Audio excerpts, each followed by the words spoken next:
I want to play this now because you said the things that have turned up and people or groups that have had a crack at you, you have been kind of called out. I don't know if that's the right word. It's what the kids would say, about a sitting New Zealand politician, about your free speech and about sharing your perspectives, which these groups and these organisations 10 days ago are the ones who are all saying, free speech. And what you're saying now is what we often get back to, which is free speech for me, but not for thee, which is the old saying. So this is Joseph Mooney, New Zealand MP, and what he thought. I thought that was just a pile of pancake batter. Oh, that there is a pile of pancake batter. Uncooked, okay. Uncooked pancake batter. The person on the phone is going to be James Moran. My mistake.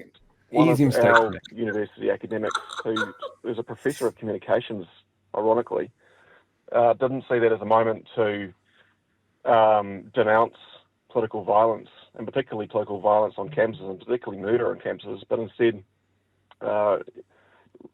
decided to inflame the situation and call him a white supremacist far-right figure and tried to link it to New Zealand politicians. It was just absolutely awful.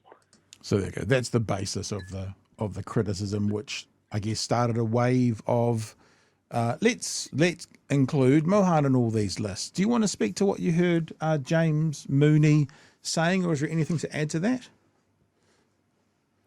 Paul, you want to, or do you want me to analyze? Well, he's talking about you, Mohan. Maybe you should have the first crack if you want to say anything.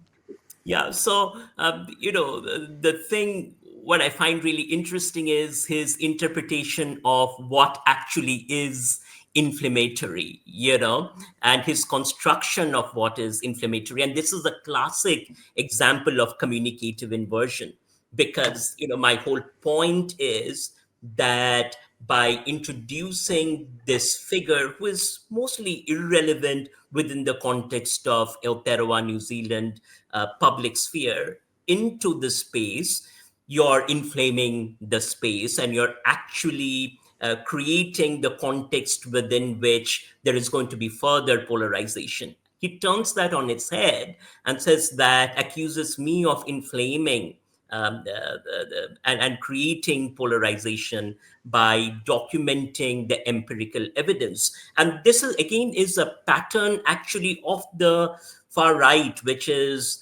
drown any evidence with affective registers around patriotism, around rallying behind the nation, dictating what the right time is for a particular conversation for the nation. So this idea of anyone asking any critical questions is against the interests of the nation. And then if you actually go to his tweet and what he's saying in the tweet, and I find that to be quite phenomenal, because he goes from setting it up fairly neutrally, that in the spirit of the same free speech, you would think that he's having a neutral conversation. But then he moves into, after accusing me of using this rhetoric of divisive and hyper-politicized strategy, then he says that I should actually find myself another job. And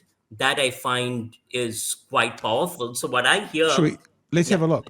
Let's have a look, because I think I found it. I've just brought it up. This is from Joseph Mooney, MP for Southland, I think. Is he for Southland? MP for Southland. Who also has honours in law, out of interest. That's an interesting point, isn't it? He's got honours in law. So there you go. Interesting side note there. In the spirit of the same free speech you're enjoying to express your views, my view is that New Zealand doesn't need a professor of communication at one of its universities encouraging this kind of divisive and hyper-politicised rhetoric, following what appears to be the politicised assassination of a private citizen debating ideas on a university campus in the United States. And you should find yourself another job. Look, there's another whole conversation to be had here about the quality of debater that he was. He wasn't that good of a debater. Anytime he went up against someone with nous, like at the Oxford Union or something, he pretty much got smashed. And sadly, and I don't mean to evoke his actual passing, but even the questions that he was answering when that terrorist's bullet rang out was, the two questions were, how many mass shootings have been committed by transgender individuals? And his answer was, too many. And then the person asking the question said, well, it's actually 5 out of 5,000. And then he said, it's 5. And he said, do you know how many mass killings there's been overall? He answered it by saying, do we include or not gang shootings? And then the bullet rang out. So you can actually see what he does. His tactic is actually not to debate, but to just throw questions back. That was his style. So he was a prolific debater, happy to say that. He participated in lots of debates, happy to say that. Personally, watching him quite a lot, not like the platform just over the last 3 days. The skill he had at debating was media training and being able to beat up on 17-year-olds. That was his skill. But anyway, sorry, I interrupted you, Mohan. So we just read out his whole thing. Apparently, are you looking for another job? Is that what's happening here? Is that the story?